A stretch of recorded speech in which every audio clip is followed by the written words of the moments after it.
Boa tarde. Estamos aqui num momento histórico do futebol. É a primeira vez que vai acontecer uma competição mundial de clubes num formato onde vão estar as melhores equipas do mundo todas aqui. É um momento histórico para toda a gente que participa nisto, inclusive para vocês, jornalistas, e eu quero que todas as perguntas sejam sobre isso. Qualquer outra pergunta vai ser barrada. E para não barrar nenhuma pergunta, para poupar isso a vocês, vou falar do Gerson. O Gerson é um jogador do Flamengo, é um profissional do Flamengo, com todos os direitos e deveres que os profissionais do Flamengo têm.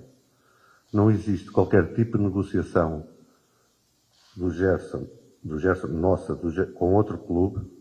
Não existe qualquer tipo de negociação. Qualquer negociação é rejeitada. Qualquer clube que queira o Gerson sabe o que tem que fazer. E até o momento não o fez. E nós não podemos decidir ou tomar decisões com base em achismos ou naquilo que a imprensa diz. Até o momento, o Gerson é jogador do Flamengo, como disse, com todos os direitos e todos os deveres dos jogadores do Flamengo. Está motivado para jogar este Mundial e depois, se joga ou não, isso já não é uma decisão minha, é uma decisão do técnico, mas está aqui, como todos os outros 31 que estão aqui, pronto para o técnico os utilizar. Está ok? Posto isto, venham as perguntas. Sobre o Mundial. Só para deixar claro, não é que a gente vai barrar a pergunta. Não vamos responder. Exatamente, Não vamos responder. vamos responder, porque eu acho que está esclarecido a posição está aí. Estamos aqui numa competição tão importante para toda a gente. Toda a gente está super motivada, toda a gente está ansiosa pelo começo desta competição, não só nós, Flamengo, como todos os clubes participantes. E vocês também, jornalistas, estão a participar de algo único e desfrutem disso também. Boa tarde, Boto. Aqui à sua esquerda, Marcelo Correia, da TV Globo. Vamos lá. Acho que numa competição assim, a pergunta que todos se fazem é: qual o nível dos principais clubes do Brasil diante dos principais clubes do mundo, especialmente os europeus? Até pela sua experiência no futebol europeu, o que você espera em relação a esse embate de estilos e de estruturas que a gente vai ver aqui nos Estados Unidos? É uma excelente questão e, se calhar pela primeira vez, de uma forma mais consistente, porque uma coisa é um jogo, ou um jogo a duas mãos, ou outra coisa é uma competição onde existe alguma regularidade. Os times sul-americanos vão ser postos à prova com os times europeus e vice-versa. Eu já disse isto várias vezes.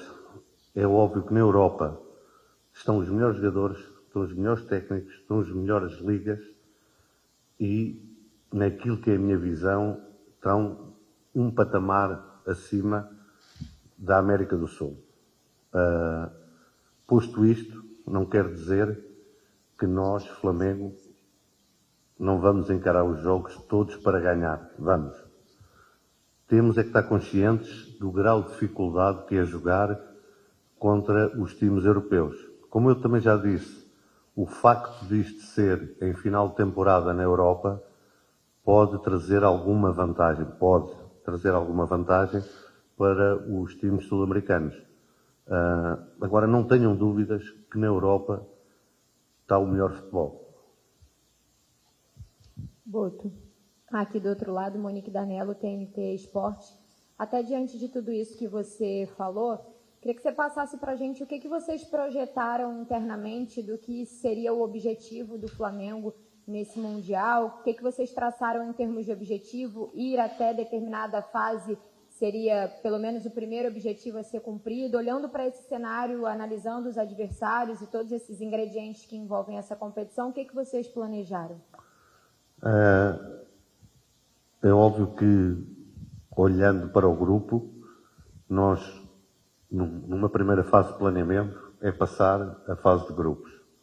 Depois, a partir daí, é jogo a jogo, não podemos fazer um planeamento desses numa competição destas, como não se pode também fazer na Libertadores ou na Champions League, É depois jogo a jogo e depois num jogo só, aí sim as coisas ficam muito mais equilibradas. Agora, olhando para o grupo, não menosprezando os outros, porque muitos de vocês, eu hoje falava com alguns colegas vossos, e de certeza que vocês não viram um minuto que seja do Esperance de Tunis. É uma equipa com um futebol difícil. Vocês lembram-se de Marrocos na última Copa do Mundo, tirou a seleção portuguesa e bem da Copa do Mundo. O futebol da África, principalmente a África do Magreb, é um futebol muito técnico, muito rápido. Mas olhando para o nosso grupo, nós projetámos que passar o grupo e depois logo se vê o que é que vai acontecer, o sorteio não, o que o encaixe nos vai dar, porque estar a fazer esse planeamento agora, não. Agora, vamos desfrutar os jogos todos, vamos competir nos jogos todos, porque é realmente uma experiência única para toda a gente que está aqui. Boto, Pedro Ivo aqui da SPN, um pouco mais à frente. Você falou na resposta anterior à pergunta da Monique que os melhores certezas são os europeus, independentemente de classificação, do jogo único de uma oitava de final, de uma eventual quarta de final. Onde você enxerga o grupo do Flamengo, o elenco do Flamengo, em que prateleira, num top 5, num top 10, independentemente do que vai acontecer no campo, que o jogo, como você falou, é algo único, onde você enxerga o Flamengo, se tivesse que separar assim, ou ranquear talvez, entre os times que estão aqui no Mundial? Mas falas a nível global? Sim. A nível global. É muito difícil fazer essa comparação, porque muitas vezes não é a qualidade do elenco, mas as competições onde estão inseridas que são menos ou mais exigentes. Eu não tenho dúvida que o elenco do Flamengo, competido numa Premier League, lutava pelos primeiros lugares. Mas tinha que estar habituado a jogar àquele ritmo, que é uma coisa que não está. Nem o Flamengo, nem o Palmeiras, nem o Botafogo, nem o Fluminense. Portanto, é muito difícil colocar, em termos de ranking, onde é que está o elenco do Flamengo. Em termos de qualidade, está com certeza numa primeira prateleira. Com certeza. Em termos de habituação a ritmos de jogos muito altos, não está. Boto, boa tarde. Boto, queria que você explicasse o organograma do Flamengo nessa Copa do Mundo de Clubes. Quem é que está responsável pelo futebol? Se é só você, se tem um vice-presidente, se tem algum outro diretor? O Zico, ele vem realmente como chefe da delegação, a gente não viu ele por aqui ainda. Queria que você explicasse como é que está isso aí, a estrutura profissional do Flamengo para o Super Mundial. Vocês têm que separar o Flamengo futebol e o Flamengo institucional, não é? Se falas do Flamengo futebol que está aqui, no topo de hierarquia estou eu. Tudo o que está aqui são profissionais. Não há aqui nenhum vice-presidente, não há aqui ninguém amador, são todos profissionais. Depois há uma parte institucional que até tem a ver com as casas do Flamengo, que é um trabalho muito bom e muito meritório para unir a nação flamenguista. E isso é outra coisa que nada tem a ver com o futebol. Naquilo que é o futebol, tudo o que está aqui hoje são todos profissionais. Neste hotel só estão hospedados profissionais do futebol. De todas as áreas, não é? De todas. Não sei se respondi à tua pergunta. Boa tarde, Boto. Aqui, Sidão Marina, Litoral News. Ainda nesse tema, queria que você falasse um pouco sobre a importância desse lado profissional da delegação rubro-negra naquela que é a maior competição que o Flamengo vai ter pela frente, a primeira competição, e um pouco dessa logística, né? A gente viu o Flamengo chegar no aeroporto hoje, um voo que saiu no horário bom também do Rio de Janeiro. Como está essa logística rubro-negra que você tem conversado com o Felipe Luiz para potencializar tudo aquilo que o Flamengo vai ter nesse Super Mundial? Obrigado. Não, a logística que utilizamos aqui neste Super Mundial é a logística de um clube de top. Um clube de top. Desde o avião que viajámos hoje, em que todos os lugares eram lugares de executiva, em que os jogadores puderam descansar e chegarem aqui prontos para daqui a pouco terem um treino. os hotéis são escolhidos pela FIFA e isso, mas tem todas as condições para que um clube de top tem necessidade. Ou seja, não, o Real Madrid, o Bayern Munique não vão ter coisas melhores do que aquilo que nós temos. A esse nível, não será pela logística que o Flamengo não terá um bom rendimento. Boto, aqui, Guilherme da Casa TV. Logo na primeira resposta, você citou essa diferença de prateleiras entre as equipes europeias e as equipes sul-americanas. Eu queria que se você pudesse explicar um pouco mais as razões pelas quais o senhor acredita que há essa diferença. Se é uma coisa meramente financeira, se é estrutural, se é um pouco de cada. Queria entender um pouco mais esse seu lado. Eu acho que não é só uma intuição minha ou um achismo meu. Acho que em 90% das pessoas envolvidas no futebol vão ter a mesma opinião que eu. É óbvio que têm condições financeiras muito superiores aos outros clubes. Lembrar-vos, por exemplo, que o Benfica, que pode ser um nosso adversário, e que é de uma liga periférica na Europa, não é da primeira divisão da Europa, tem 3 avançados centros, cada um custou mais de 20 milhões de euros. Ou seja, tem o primeiro, o segundo e o terceiro, todos acima dos 20 milhões de euros. De uma liga periférica. Portanto, só aí vocês estão a ver o potencial ou o poder económico dos clubes europeus. Quando você tem mais poder económico, pode ter melhores jogadores. Tem os melhores treinadores. Tem as melhores práticas neste momento. E por isso tem as melhores ligas. As ligas mais competitivas, onde se joga a ritmos elevadíssimos, porque os jogadores são muito bons e em idades ainda muito novas que lhes permitem ter desempenhos muito grandes durante muito tempo, ou seja, não sem terem que descansar. Tudo isso faz que os times europeus que estão aqui, quase todos os times europeus, tenham um ritmo de jogo superior a todos os times sul-americanos. Tem a ver, essas são as razões. Melhores jogadores, melhores orçamentos, melhores treinadores, melhores práticas, melhores estruturas, melhores ligas. E depois não há milagres, não é? Boto. Boa tarde, Gabriel Reis, canal Paparazzo Rubro Negro, Revista Placar. Queria te perguntar sobre essa saída do Rio de Janeiro. Alguns jogadores pela primeira vez tendo esse contato com a torcida do Flamengo, com o Aeroflá, que chamam, né? O seu primeiro contato também com o Aeroflá. O que vocês sentiram? Se sentiram mais ou menos uma sensação de como se estivesse saindo com o Brasil, a torcida brasileira inteira quase que apoiando o Brasil quando vai para uma Copa do Mundo. Foi muito parecido com aquela, talvez, não sei se você já chegou a ver lá de Portugal, o carro de bombeiro passando pelas ruas com a seleção brasileira, era muito o povo na rua, né? E eu queria te perguntar da importância também de recuperar alguns jogadores como o Plata, o De La Cruz, alguns atletas, até para você ter esse elenco mais forte para enfrentar equipes como o Chelsea. São 2 perguntas. A primeira pergunta, eu posso responder por mim, não é? A nível pessoal. Apesar de quase 40 anos de carreira no futebol, fazendo de tudo um pouco, nestes 6 meses de Brasil já experienciei coisas que nunca pensei em toda a minha vida. Uma foi no São Luís, né? São Luís do Maranhão, e a de ontem. São coisas que só vivendo, só passando por elas, se eu contar na Europa aos meus amigos, às pessoas do futebol, que isto existe, as pessoas não têm muita noção disso, não é? Pois têm quando veem as imagens na televisão.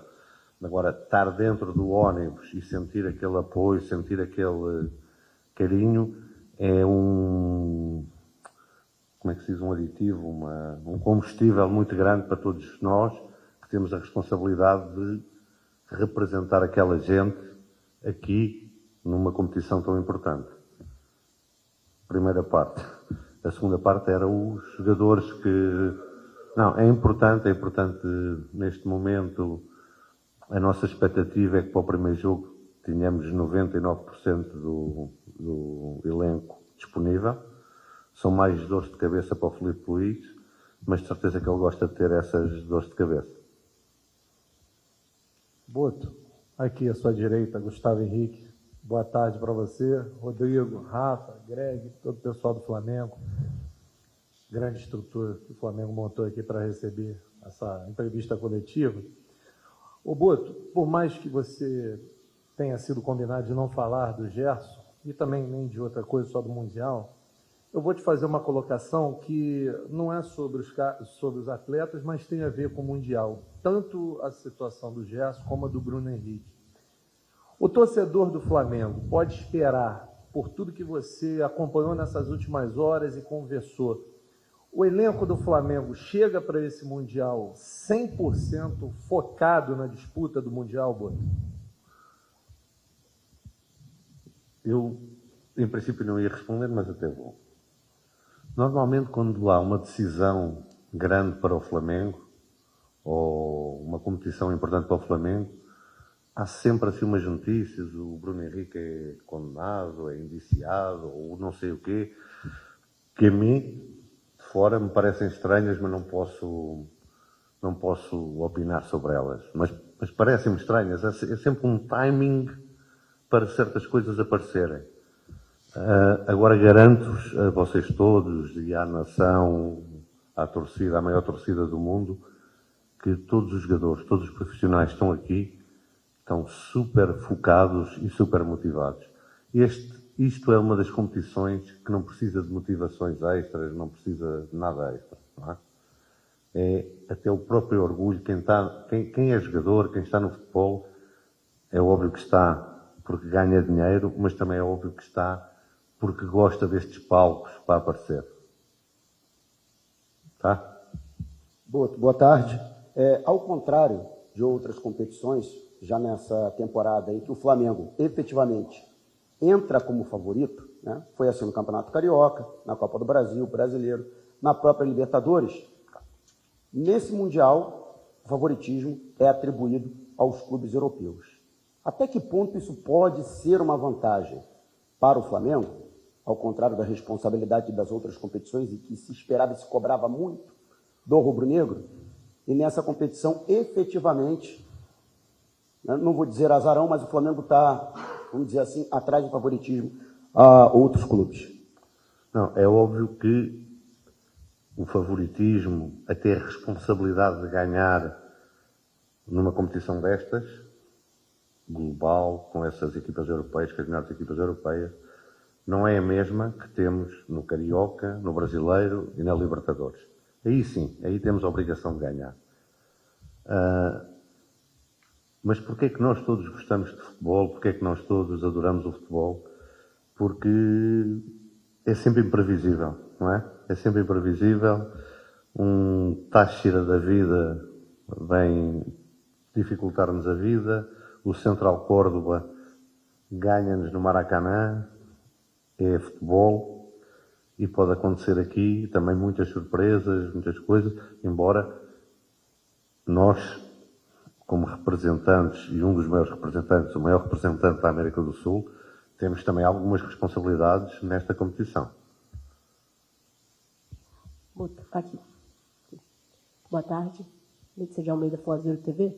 Você, algumas vezes, foi perguntado a respeito de janelas de transferências e de contratações e abriu uma janela exclusiva para o Super Mundial de Clubes para poder reforçar o time. E o Flamengo fez uma excelente contratação com a chegada do Jorginho já apto a jogar no Super Mundial. Você está satisfeito com o elenco do Flamengo para o Super Mundial de Clubes? Você acha que o Flamengo chega com todas as peças que você esperava? Você tinha um objetivo depois dessa janela? Lembrando que ainda tem mais um tantão de temporada pela frente.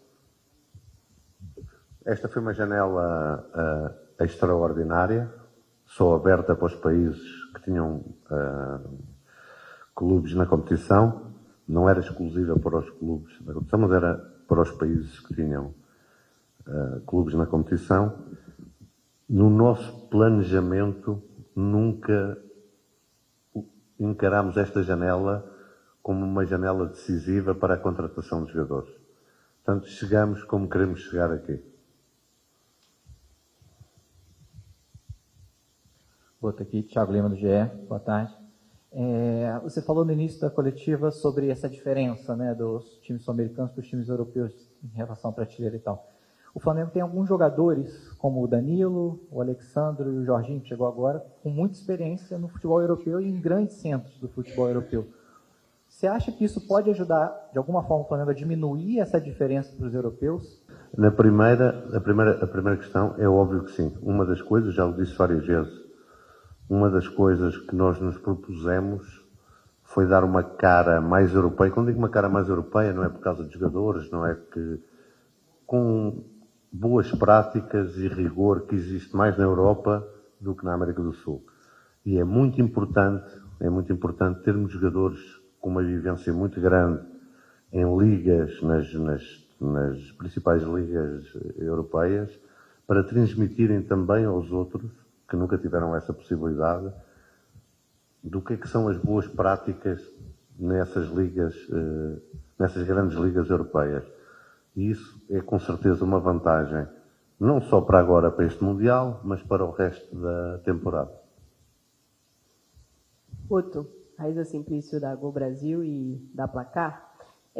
Eu queria saber de você como foi feita essa análise. Vocês decidiram, por exemplo, não contratar um jogador só para o Mundial de Clubes. Foi uma decisão de vocês contratar apenas se fosse para um planejamento inteiro do Flamengo. Queria entender o porquê, já que houve essa possibilidade, né, dada pela FIFA, o que vocês levaram em consideração, e se de fato houve ali alguma aproximação com o Neymar para disputar o Mundial de Clubes, enfim. Queria ouvir de você sobre isso. Nós quando partimos para uma temporada, não podemos pensar exclusivamente numa competição, ainda por cima numa competição que é a mais difícil que vamos participar, para nós, e que dura um mês. Não podemos pensar nisso.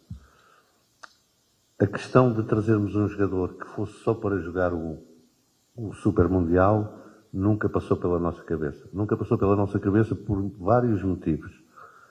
Porque eu acho que faria, é a minha análise e a do treinador, faria mais mal do que bem à equipa. Porque pergunto eu à Raíssa, Raíssa é repórter, é jornalista da Placar, não é? Está sempre nas competições todas, não é? No Carioca, no jogo contra o Botafogo do Paraná, e depois chegava ao Mundial, o seu chefe mandava outra pessoa para aqui só para fazer o Mundial, e depois saía e voltava a Raíssa. Como é que se sentia?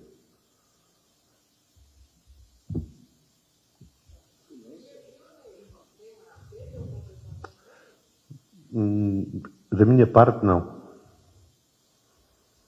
Oi, Boto. Aqui, David Sharp, do Antenados na Jogada e do Coluna do Fla.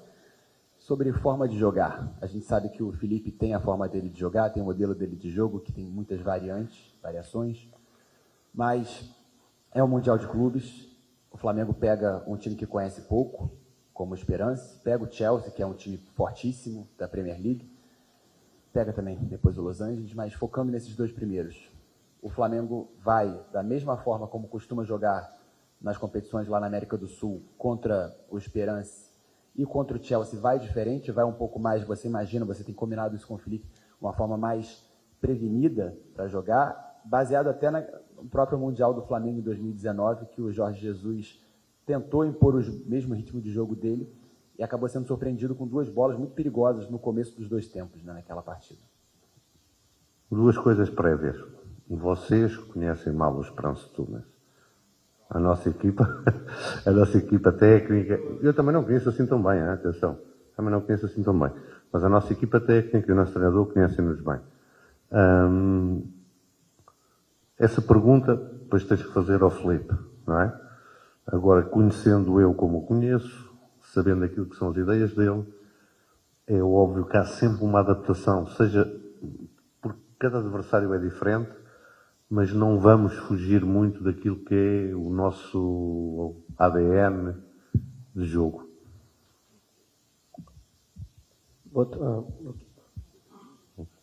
Gustavo Lopes da Zon. Primeiro eu queria que você falasse um pouco desses, já que tinha passado alguns dias, se você pudesse falar um pouquinho do Jorginho, como é que ele tem se adaptado com os outros jogadores, o que você tem visto nele nesses primeiros dias de Flamengo, com essa viagem, e também rapidamente por causa do seu histórico e por causa do chaveamento também, você gostaria de enfrentar o Benfica, sua ex-equipe? O Jorginho tem uma qualidade incrível. É uma coisa que nós já sabíamos, de o ver jogar, e assim vê-lo treinar no dia a dia ainda confirma mais aquilo que nós pensávamos dele. Em relação à segunda, como é que vocês chamam? A lei do ex, não é? Não, gostava de enfrentar o Benfica. Gostava de enfrentar o Benfica em Miami. Gostava mesmo de enfrentar o Benfica. Tá?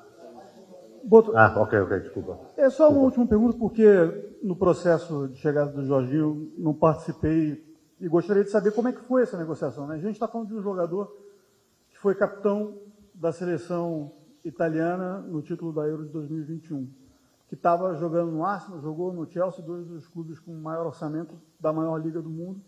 E pela apuração, a gente sabe que você em nenhum momento foi até lá, assim, né? Como é que se dá esse tipo de processo? Você muda um pouco uma prática que é até comum no futebol brasileiro de dirigentes viajarem para fazerem esse processo de convencimento aos jogadores. Se eu puder falar um pouco sobre isso, porque o Jorginho é realmente um nome novo para a Copa do Mundo de Clubes. O Jorginho é um... No caso do Danilo, eu imagino que tenha sido a mesma. Exato. Né? O mesmo Jorginho, processo. Danilo, mas já antes, e sem ser comigo, o Alexandre, não é? São jogadores da primeira prateleira do futebol europeu. O Jorginho chegou a ser o terceiro melhor jogador da Europa na Eurocopa em que a Itália ganha. Um jogador com passagens em clubes gigantes do futebol europeu, clubes que lutam sempre para ganhar. De uma seleção que na altura foi a campeã da Eurocopa e que a partir da saída dele nem sequer se qualificou para o Mundial e que está outra vez em dificuldades. Em relação às negociações, eu tenho muita experiência do futebol europeu. Ou seja, eu sei com quem é que hei de falar no Arsenal, sei com quem é de falar na Juventus, sei com quem é que hei de falar no Nápoles, por ter estado ali na Europa, e isso traz-me uma vantagem grande, que é eu ligar para as pessoas e as pessoas confiarem em mim, sabem quem eu sou, sabem que se eu estou a dizer que quero isto, ou que vou fazer isto, ou que vou fazer aquilo, conhecem-me, não é? E acredito que para outros dirigentes isso seja mais difícil, como para mim, às vezes também é mais difícil mover-me lá no mercado brasileiro, embora eu também tenha outra vantagem, que era de ter trabalhado em clubes que o mercado brasileiro era o principal mercado, e isso dá-me essa vantagem. Não vejo isso como um troféu grande, de não preciso de viajar para ir. Agora, é óbvio que se eu conheço as pessoas, não preciso de lá ir, as pessoas sabem quem eu sou, mesmo que não saibam, perguntam e sabem que realmente se eu estou a dizer isto é porque é para ser assim. E essa é uma vantagem que eu tenho, o facto de ter trabalhado no futebol europeu, que outros dirigentes no resto do Brasil não têm porque nunca trabalharam no futebol europeu. Só isso, mais nada. Obrigado. Tá? Vá.